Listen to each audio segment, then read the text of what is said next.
Hey, what's up, guys? Welcome back to another episode in the Deep Learning with Tensorflow series. This time I'm going to show you guys how to build your very first neural network. Last episode, when we built our linear regression model, we used a data set called the California Housing Dataset, which is a very popular data set for predicting house prices. So you have things like the number of rooms, the location, stuff like that. Those are the features of a data set, and then it predicts a median house value price. So we built a linear regression model that can do decently well in predicting those prices. But I'm going to now show you guys how to do the exact same thing using a neural network. So this is where we really start to dive into deep learning. That's really exciting because that's what this whole series is about. And the great thing is that we don't always have to work on the low level that we worked on last episode, where we work with these variables and these tensors and automatic differentiation. The cool thing about TensorFlow is that it also has a library within it called Keras, however you want to say it, that allows you to build together neural networks in a Lego brick type of way and train your neural networks and evaluate them, all that stuff, really effectively using a very high level library. But before we dive into actually building that neural network, I want to tell you guys why neural networks can be more effective than a standard linear regression machine learning model, okay? Because I think it's important, if you're going to be diving into deep learning, you actually understand why neural networks are so awesome in the first place. Hopefully that makes sense. So I've got three different plots here that plot different features of our data set with regard to the housing price that we're trying to predict. And these plots may not be perfectly accurate. They're not actual data points. They're completely made up, but they do illustrate the different types of relationships that you may see when plotting data. So therefore these are the types of relationships that we would want to make a model that can predict based off, right?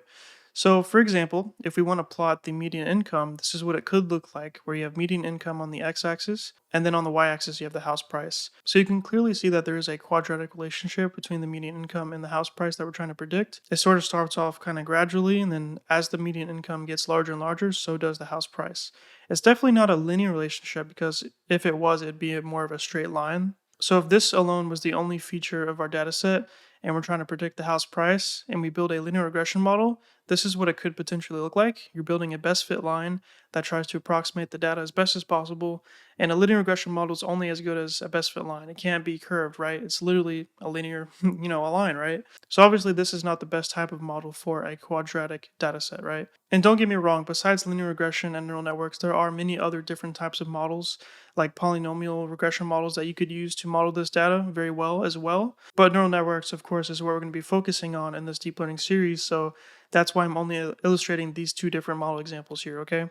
In the real world, you don't have to choose a neural network. There's other different types of standard machine learning models that will do the job just fine. So with that said, now we'll enable show neural network, and this is potentially what a neural network could look when it's fitted onto the data. And I'll say this is a perfect fit. So this is very optimistic is what I'm trying to say. So this is not exactly what you would get every single time. And of course, also the data points would be more spread out. And also at the same time, even if it is perfectly fit on the data set like this, that could be a symptom of overfitting, where the neural network does really well in the training data, but does not generalize well in unseen data. So there's those aspects to it. But the main point here is that the neural network would be more effective than a linear regression model on fitting this quadratic curve that we have here, okay? And that's one of the key elements of neural networks, and why they're so great is that they're able to capture nonlinearity, so nonlinear relationships, because of course a linear regression model is specifically for linear relationships, and there's other machine learning models like I just mentioned that are able to capture nonlinear relationships, but neural networks without any extra configuration are really good at capturing nonlinear patterns. And this is patterns between the feature data and the target data, but also it can capture relationships between the feature themselves. So for example, with a linear regression model, if you have multiple features in your dataset, it will assume that every feature is independent of every other feature. So it's just how one feature affects the outcome, how the other feature affects the outcome, and so on. But with a neural network, it's able to actually figure out the patterns between the features themselves. So how does one feature work with another feature to affect the price, the house price, for example? So those two aspects are one of the really important things to understand about neural networks. I'll say it again. So one, neural networks are able to capture nonlinear data really well, but also they're able to capture relationships between the features themselves. And for a large part, the only thing that you need to do to get it to do stuff like that is introduce an activation function onto your hidden layers in your neural network. So yeah, we'll see all about that in the future, but those are the two main points that you should focus on when trying to understand the difference between a neural network for deep learning versus standard machine learning models, okay? So here's another plot here. Let me disable these options here. So this relationship is much more complex between the location and the house price. You can see that we have this cyclical pattern. Basically, just a wave out is what I would call it. We have a wave pattern between the location and the house price, and so obviously a linear regression model would be terrible at predicting, house prices, way worse than the last one, because it doesn't curve at all. So that's terrible.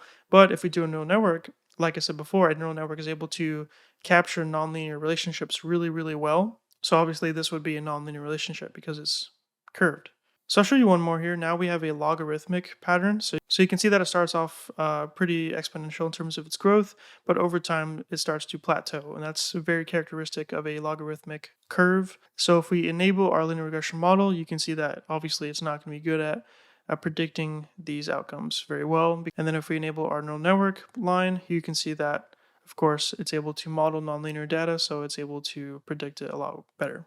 So anyways, that's it for that. I just wanted to show you guys why neural networks are so effective and sort of give you a visualization so it helps out in your understanding. What I think you should take away from this is that neural networks are very powerful machine learning models that can capture nonlinear data and understand complex relationships in complex data sets much more than other machine learning models. And the cool thing about them is that they're not overly complex. You don't have to do a bunch of stuff to get it to do that. They inherently do that, and all you have to do is configure some basic stuff like the number of layers, the number of neurons per layer, activation functions, other hyperparameters like training epochs and stuff like that. It's really not that hard. And with that, you can get models that are able to really understand your data sets and really understand the complexities and the patterns within them. So with that said, we're going to start learning how to build our very first neural network, like I told you before. So before we do that, though, I just want to give you guys a little bit of a refresher on neurons and neural networks in terms of their architecture. So feel free to skip this part if you already know all about that. It's just a little bit of a refresher so that you guys go into making neural networks with a little bit of understanding about what we're doing. But on the other side of that, we're going to make our very first model. So hopefully you're excited. A neural network is basically layers of neurons, right? And here's a single neuron, and this is how it works. So first you got some input, right? This could be 3 values, it could be 200 values, it could be whatever you want, either from the data set or a previous layer of the neural network. The point is that you have these inputs, and they all make a connection to a single neuron. So just imagine this one as the neuron itself, and each connection between one individual input and the neuron itself has a particular weight assigned to it. So if you have input x1, you have weight 1, input x2, you have weight 2, x3, weight 3. And the way that this works is the neuron will do the weighted sum of the input and the weights and then add on the bias. So it'll essentially be the dot product between the input vector and the weight vector, okay? So it would be x1 times w1 plus x2 times w2 times x3 times w3 plus the bias term. That's why it's called the weighted sum, because you're multiplying the inputs times the weights, you're adding them together, and then you're adding on a bias. So once you've calculated that weighted sum plus the bias, usually the neuron will feed that output into something called an activation function, which is essentially a function, literally just a function that will take your value and transform it to a different value. And it helps introduce something called nonlinearity into your neural networks. And basically, this allows your neural network to learn complex patterns, nonlinear patterns, which is just something that helps it learn very, very well. That's one of the things that makes neural networks so effective. I mean, something like a linear regression model that we just implemented in the previous part, that's just a simple linear model, right? And if there's any non-linearities in the data set, the linear regression model, because it's a linear regression model, can't really capture that as well as something like this. So it could basically take all your input, multiply it times the weights, get the weighted sum, add the bias, and then feed that into an activation function, which will then transform into a different value. And basically that just allows the network to understand complex patterns, okay? And there's different activation functions out there. The most popular one nowadays is the ReLU activation function, which stands for rectified linear unit. That one's really, really effective. So I literally just chose one of them, which is the sigmoid function. This is what it looks like when you plot it. So again, you just take the weighted sum, the input times the weights, plus the bias, and then you feed it into this activation function, and it gives you a new value. That's just one single neuron, okay? But then, of course, a neural network is more complex than that. You usually have layers of neurons that all work together as a single layer, and that can feed to another layer and another layer, and it can be, exceedingly complex compared to just one single neuron that way I just showed you above here, okay? So now we have an input layer. This is the exact same thing as before. We just have each of our inputs, but now it's represented as a single layer, and you can also represent it as a vector. And then that input layer will feed into a hidden layer, which is the actual neurons of our neural network. And what's really important here is that every single input or every single neuron from the previous layer has a connection to the next layer. So X1 here has a connection to every single neuron in this first hidden layer. X2 has the same thing, and so does X3. That's why you get this really complex sort of thing here. The same thing for this. We have our hidden layer, and then that feeds into our final layer, which is known as our output layer. There's only one of them, so it's going to only produce one single value, but you can see that every neuron in the previous hidden layer has one connection to that single neuron in the output layer. So every single one of these arrows here is a connection between a neuron to another neuron, right? Or a layer to another layer. And every single one of them has a weight associated with it, just like the neuron that I showed you above. And then also each individual neuron of a layer has a bias term, right? It's really just taking the single neuron that we have here and scaling it up to create these layers here. And now you have like matrices of values of weights and inputs and stuff like that. You multiply these matrices together to get the weighted sum. You add onto that your bias, and then you feed that into an activation. So you're really just taking the calculation of a single neuron, combining it together with more neurons, and you're passing on the output of that layer to another layer until you reach the output layer. So I really hope that makes sense. This is what we're doing at a very high level. So that is how you feed forward the data to, get the output, right? Then once you have your output value, you then calculate the loss, which is a measure of how far off the prediction is from the actual value. And so once you have that loss, you want to minimize it, right? So what you do is something called backpropagation, where we calculate the gradient of the loss with respect to the different weights of our neural network, and you go back throughout the neural network and you change the weights in a way where it minimizes the loss very incrementally. So every time you feed forward the data into the network, you get an output value, you calculate the loss, you go back, you minimize the loss by changing the weights, and you just repeat that process over and over and over and over. You feed it forward, you backpropagate it, you feed it forward, you backpropagate it over and over until you reach the end of the training process. So that's all just to say that these neural networks are really good at understanding patterns. And now let's go ahead and jump into our Python notebook and actually make our first neural network. Okay, so we got the same data set as before. If you skip that part though, this is the California housing data set, which is a very popular data set for predicting housing prices. So if we just load it in and print out the head of the data frame with sklearn, we can take a look at what the data looks like. So we've got all these columns here: median income, house age, average rooms, average bedrooms, population, stuff like that. And then we have the house value, which is our target variable, okay? So we need to try and train a neural network that can predict the median house value with decent accuracy and loss, okay? So as you can see here, we have roughly 20,000 samples in our data set. So what we'll do first is extract the features in the target variable into their own variable. So we have the X matrix of input values, and then we have the Y target vector. And then after that, there we go. And then now what we could do is use sklearn to split our data into a training set and a test set. So we have a 20% split. So 80% of our data set is going to be split into training, and then the other 20% will be the test data, okay? One more thing that we want to do is feature scaling. We want to scale our features into the same range of values while still maintaining their meaning. Because currently, if you just take a look at the data, the values in these columns vary a lot. They all have different scales. So we want to sort of move them all down to the same scale of numbers. And this is good because then different columns cannot overpower other columns that are smaller, for example. But also, neural networks actually prefer smaller values as input. So this will help us in two different ways. So if we run this now, there we go. So we have basically fit a scalar on our training data and transformed our training data to be scaled. And then we have used that fitted scalar on our test data as well to scale our test data based on that training data. Now we get to the fun part, which is actually creating the neural network using TensorFlow and Keras. So we're going to do import TensorFlow as TF, and then we want to do import Keras. There we go. All right, so the very first thing you want to do is build the model. So we want to define what the model is, like, connect all the layers and stuff like that, okay? So we can do model is equal to keras.models.sequential. We're going to be building a sequential model. So open that up with an array like that. And now we just want to give it all the different layers of the model, okay? First things first, let's go ahead and define our input layer. So keras.input. And then what you want to provide to this is the shape of the input that you're providing to this neural network. So in this example here, we have our input layer, and then every single circle you see here is one of the features of a single sample in our input data set. So the size of this input layer is just how many individual features you have. That's all we got to figure out, okay? And so we could just give it a number if we want to, like manually like that. But it would be nice if we can dynamically pass in the actual shape of the thing that we're passing into our neural network. So the data that we are passing in would be this here, our x trained scaled. So x trained scaled, and then we could do dot shape like that. We have roughly 16,000 rows, and then we have 8 columns, and the columns is the number of features that we have. So that would be the shape. So we want to target that second value, which is the number of columns, like that. So we're going to take this and pass it into our shape. So now we have defined the first layer of our neural network, which is our input layer. Now we can specify the first hidden layer of our neural network. So we can do keras.layers.dense. It's a dense layer. And now it wants units. And units, as it says, is the dimensionality of the output space, or in other words, just how many neurons you have in the layer.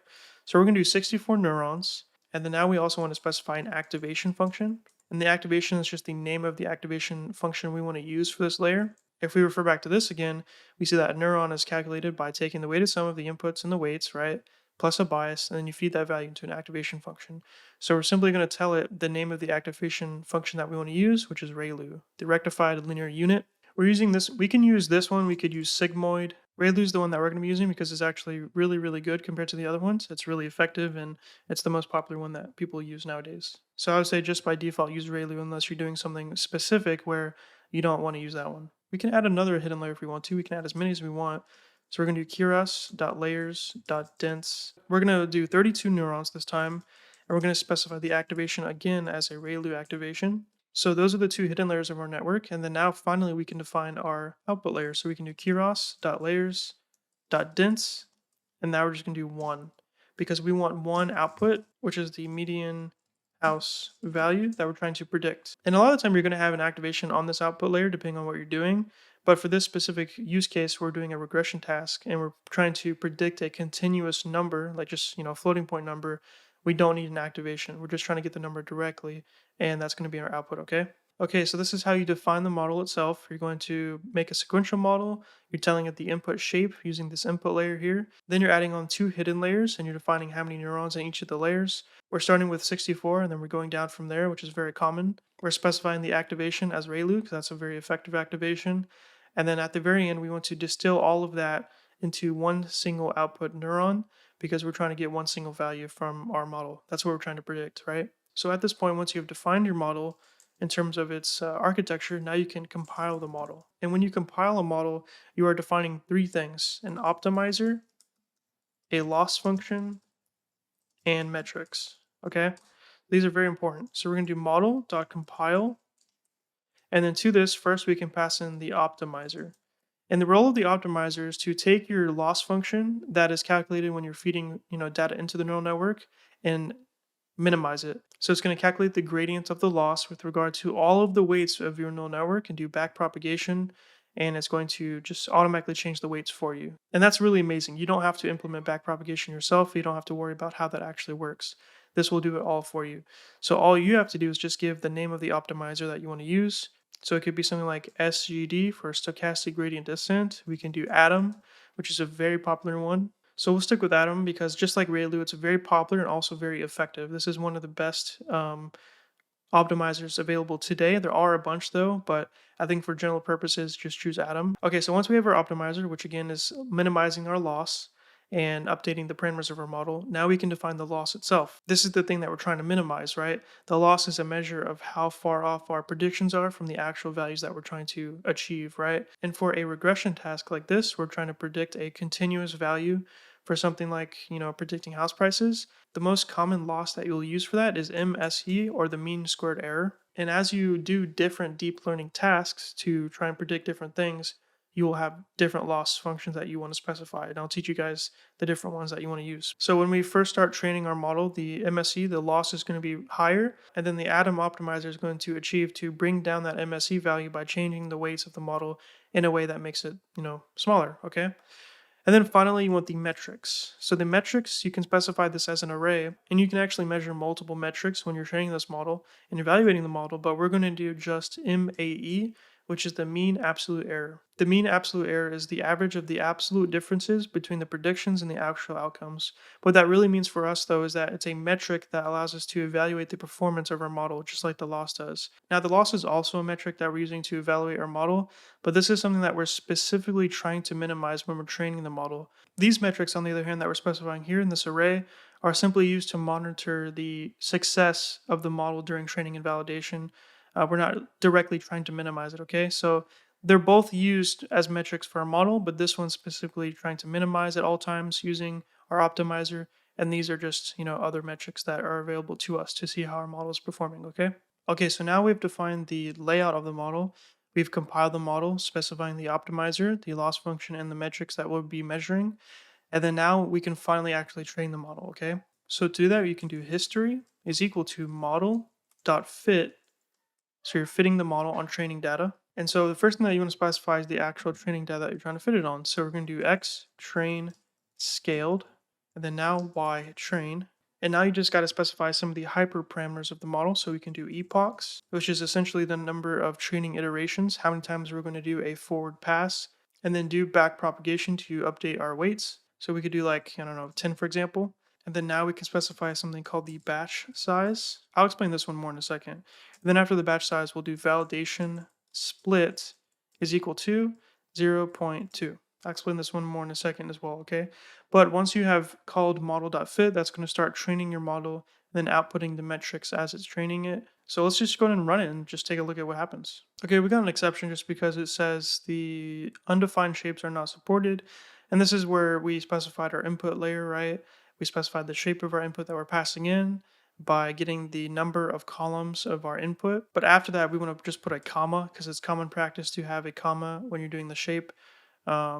Basically, that's just how you do it. It's really weird. I don't know why, but that's just what you do. So let's just fix that and then run it again. And boom, now we get epoch 1 of 10. And that's training the data, as you can see. So it's doing epoch 2, epoch 3, epoch 4. Let's give it some time to finish here. Okay, so our model has finished training. So we can see that it ran for 10 epochs, 10 iterations. And then every single iteration, what it did is it outputted the loss, our mean absolute error, which is the metric that we specified for it to track. And then now we also have our validation loss and our validation mean absolute error as well. So it outputs those 4 different values for every single iteration or every single epoch of our training process. And then what it also does is once it finishes training the model, it will take all of these values that we have outputted into the console or whatever and puts it into this history variable so that we can access and actually work with these numbers here. Okay, so I have to answer a few questions before we continue. So what is the batch size and what is the validation split? I've got another visualization that will help your understanding of batching, I believe. So first we have the total number of training samples, which is simply the number of instances that you have in your training set that you're going to be passing into your neural network training process. So we can just set it to whatever number you want, like 1,000 or maybe 500 or 512, something like that. Once you have that number of training samples, you can then configure the number of batches. And a batch is just basically a split of your training set that you're going to be using to train your neural network. So if batches are a split of your training set, then the batch size will correspond to how many elements or how many samples are in each of the batches. So for example, if we have a batch size of 512, there are 512 samples that you're passing in total in the training set, so you'd only have one batch, right? But if you change that number to maybe 32, which is a very common number, you would get 16 batches because you're simply dividing the number of samples, 512 by 32, so then you get 16 batches total, with each of the batches having 32 samples within it. So when we called the model.fit function, we passed in that batch size and we set it to 32, but very often you're going to be playing around with this number to try and get the best results out of your training process. So you can see numbers like 16, 32, 256, maybe 128. You can see all kinds of numbers, but I think understanding what the batch size is very important. So now that we know what batches are, they are basically splits of our training set that we pass into the training process. What are they used for? So we know that when you train a neural network, first you do a forward pass, which is where you send all of your input data all at once into your neural network, and then you get a result, an output, right? And then you use that output to compute the loss, and then you use that loss to backpropagate through the neural network to update the model parameters, right? You just repeat that process over and over and over for however many epochs you have. But that's actually not always the case. You're not always going to use the entire training set to compute the output. So this is where batches come in. So let's just say that if we change our training samples amount to 1,000, we have 1,000 instances that we're feeding into our training process. Previously, we understood that we would feed all 1,000 instances into our neural network and compute the output, right? And then we compute the loss and update the model parameters, right? Now with batches, let's just say that we have a batch size of 40. This means that we would have 25 batches. This means that we're going to be doing 25 forward passes and 25 back propagations to update the model per epoch. So per epoch, and I'll say it again, so per epoch, if we have 25 batches, this means we're going to compute the forward pass of 25 batches and then use gradient descent and backpropagation to update our model parameters 25 times. And a good analogy for this is that if you're eating a sandwich, you don't stuff the entire sandwich into your mouth and then poop it out. You're going to take small bites and then eventually you're going to finish that sandwich and then poop it out, right? Yeah, that's probably not the best example, but hopefully you get the point here. So let's just talk about the pros and cons of doing batching, okay? So I think this illustrates it really well. So we can see that we have this graph here. On the x-axis, we have the training steps, which is really just the number of epochs, and then you have the loss on the y-axis. So this is our loss curve that we would see normally when doing the training process. Of course, the whole goal of training a machine learning model or even a neural network is to make that loss go down.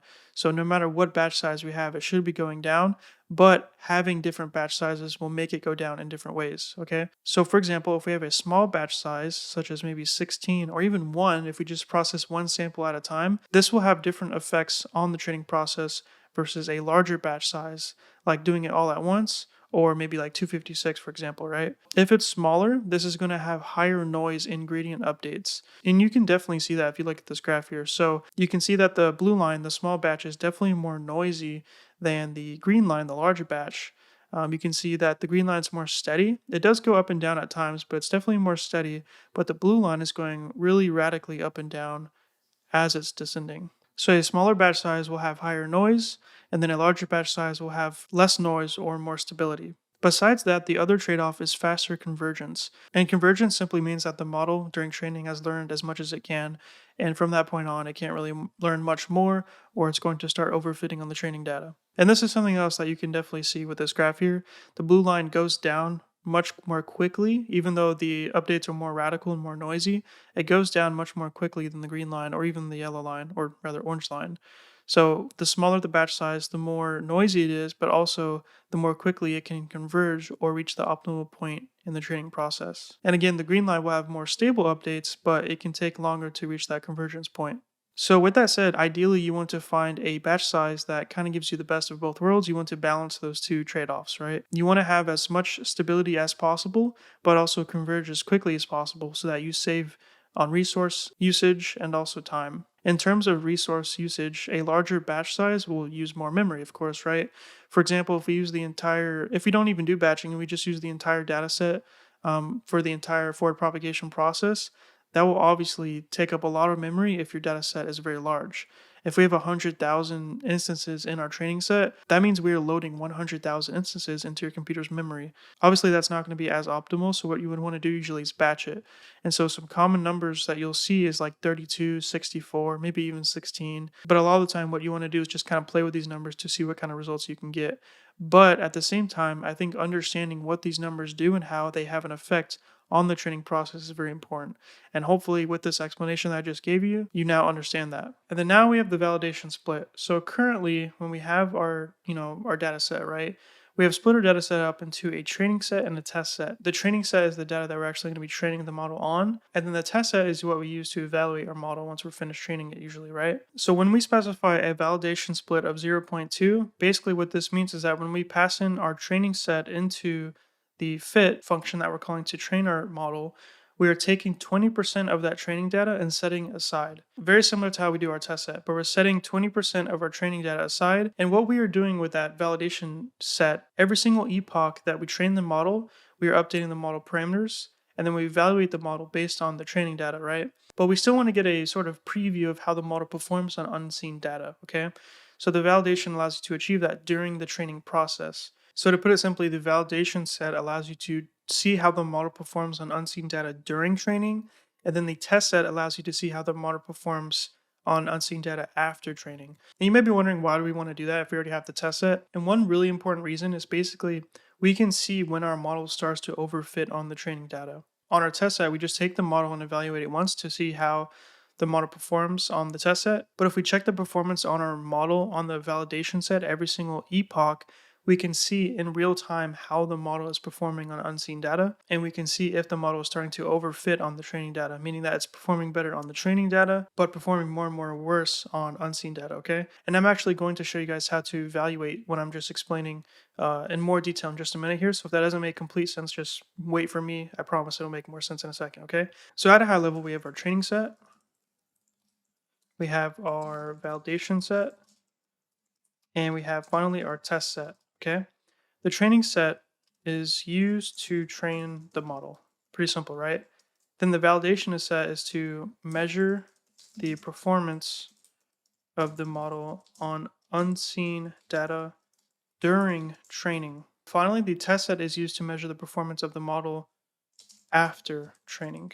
And even though these are very similar, the reason, again, that we want to use a validation set, one of the major reasons is that we can see in real time when our model starts to overfit, and we can start to take action to prevent our model from overfitting on our training data, okay? Zero point 0.2 is just a standard number that people use. You can use whatever you want. You could do 0.1.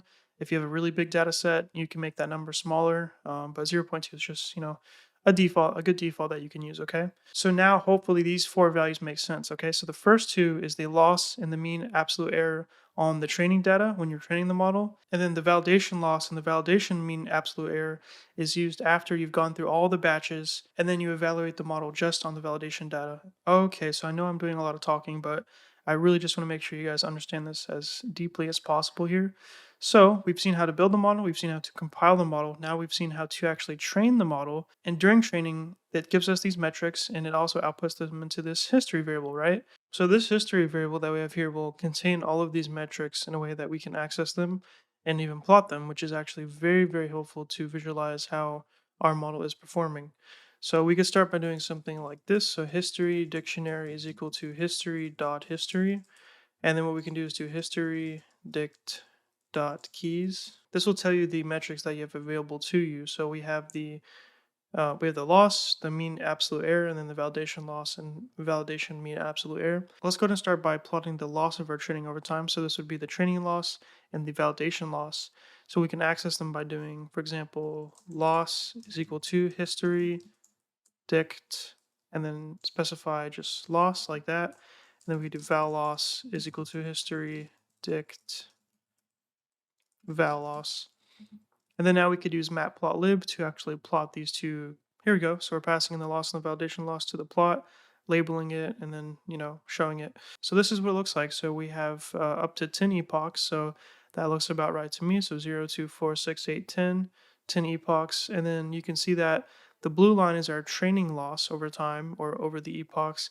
And then the orange line is the validation loss over time, okay? And hopefully this makes sense to you as well. So we can see that the training loss starts off very high because initially our model is not going to perform as well, obviously. So it's going to start off high, and then over time, as we train the model, it should go down. The training loss should always go down because we are training a model to be good on training data. We can also see that our validation loss starts off higher, not as high as the training loss, but it does start off pretty high. But over time, it does continually go down as we're training the model, which is a great sign. This means that our model is able to learn itself on the training data and also perform more and more well on the validation data, on unseen data, which is exactly what we want. The whole point of training a neural network is to become good at predicting unseen data points, okay? And this is only 10 epochs. We didn't really give it a lot of time to learn as much as it can. So what we'll do in a minute is increase the number of epochs to see if we can get our loss to go down even further, but also just to visualize it, before we do that, let's also plot our mean absolute error so we can see how that one is looking over time as well. So we'll add that to the bottom here and rerun this. So now we have our model loss over time as well as our model mean absolute error over time. So we can see that yet again, the training and the validation MAE is starting off fairly high, but over time it decreases over time, which is a great sign. This is a value that we want to be as low as possible as well. So visualizing in this way, as you can imagine, is very, very helpful because we can see how our model is performing. And to that point, we can see that there's a clear downward trend for both of these metrics here, and it doesn't seem to be stopping it or sort of limiting itself. So what we want to do is increase the number of epochs that we have and see if we can get these numbers to go down even further, okay? So let's go ahead and do that real quick. Let's change it from 10 to maybe 25, for example. So now this would be here when we fit the model. So the epochs would be 10 to 25. You can even play with the batch size and the validation split if you want to see if you can get better values, but let's try this out. So we're going to rerun the model training, and then you can see that it's going to, print out these metrics again for every single epoch. It takes time, of course. I think I'm running this on the CPU. Let's see. Yeah, right now it's on the CPU. So if you change it to a GPU hardware accelerator, it should run faster, but it's already running pretty fast, so we'll just leave it. All right, so as you can see, we've given it a lot more time to, go through this process of training, and over time, it is still continuing to go downwards. You can see though that the validation loss, especially, is starting to really slow down in terms of its decrease. You can clearly see that starting to sort of plateau over time. But for the mean absolute error, you can see that's very much still decreasing over time, which is great. This is a great metric to keep your eye on, but the loss is pretty much the most important metric that you want to keep track of because for two reasons, of course. The loss is a measure of how off the predictions are from the actual. So, of course, you want that to be as low as possible. You want your predictions to be as close to the actual as possible. But also, we can use the loss to determine when our model starts to overfit. I've got another visualization for you guys. And if you like these, by the way, please let me know. I think they're really helpful for learning. But yeah, let me know. So, we've got here these three graphs. And this is what I'm going to use to teach you the differences between underfitting and overfitting. So underfitting is whenever you have a model that you're trying to train, but it's unable to generalize on the data. It's unable to learn anything useful. So in this specific case here, this is really bad. We can see that over time, the loss is actually going up, which is totally the opposite of what you want. You would want the loss to go down, obviously. So this is a clear indication that your model is not able to learn anything useful from your data set and make useful predictions. Overfitting is when the model does really well on the training data and continues doing well on the training data as the number of epochs increase, but then at a certain point stops doing well on the validation data. And a clear sign of this is when the validation loss starts to diverge from the training loss. So if we zoom in on this graph on the right, we can see that at first things are going really well. The training loss and the validation loss are decreasing together with time. But then at a certain point, something changes. The training loss continues to go down, but then the validation loss starts to go back up. This is a clear sign of overfitting, where the machine learning model is really starting to memorize the data within the training set, but then becomes unable to generalize on unseen data, which the validation set is for. This is why a validation set is so important for us, because we can see the point in time in which our model starts to overfit in this way. We can see when our model starts to not do as well on the unseen data. So whenever you take your training history from your model after fitting your model and you plot it as we just did, always look for whether validation loss starts to diverge from the training loss and go the other direction. This is a clear sign of overfitting, and we don't want that. So one of the most basic things that you can do to avoid this is literally just cut off the model at 40 epochs, for example. This is because this is the point right before it starts to overfit, but also this is the best model that we would want. We can see that our validation loss is at its lowest point, and also our training loss is very low as well. Don't take the bait and go for the lowest training loss, because just because it does well on the training loss, that does not mean it can do well on unseen data. If you did take the bait and stop the model training at 80 epochs, you would get a machine learning model that has a near zero training loss, but with a much, much higher validation loss. And obviously you do not want that. So that's the differences between underfitting and overfitting. I really hope that makes sense. But then in the middle, you have a good fit. Look at this here. This is a work of art right here. So you can see that the training loss and the validation loss stay really close together, which is great.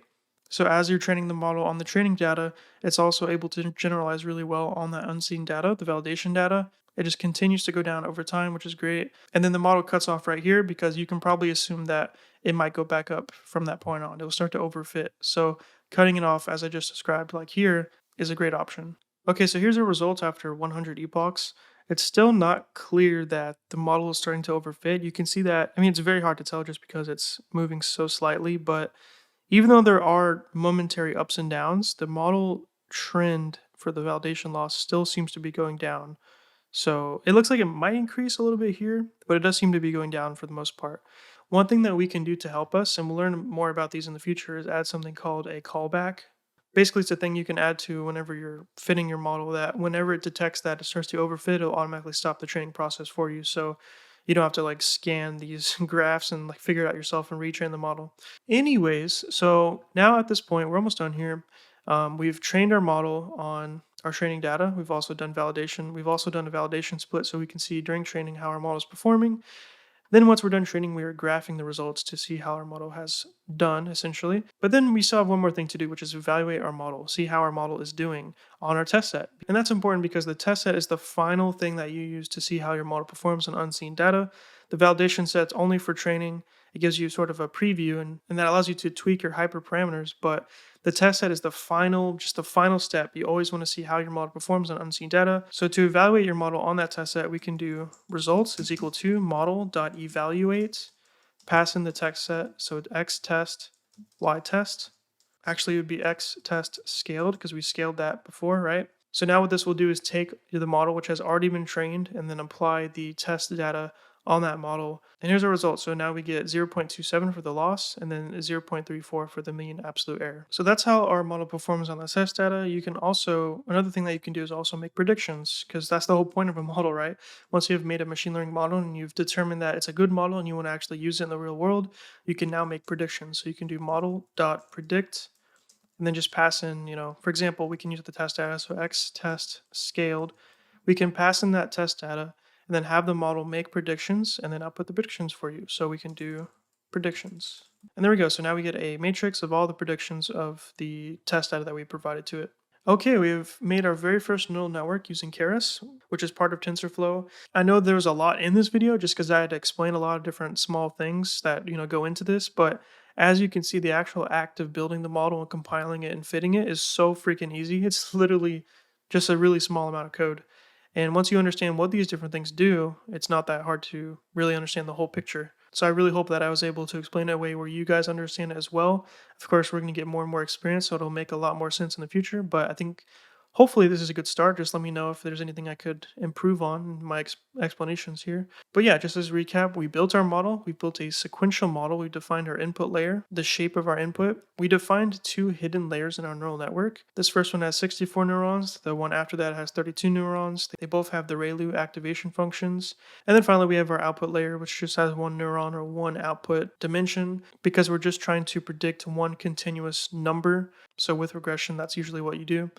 And then after that, once we define the architecture of our model, we compile the model, we specify the optimizer, which is the thing that handles optimizing the weights and the parameters of your model using the loss. We define the specific loss function that we're trying to minimize, which is mean squared error, which is common for regression tasks. We specified also a metric that we can use when evaluating our model, which is the mean absolute error, which is common for regression as well. Then after that, when we compiled our model, we then fit our model or trained our model on our training data. So we pass in our training set.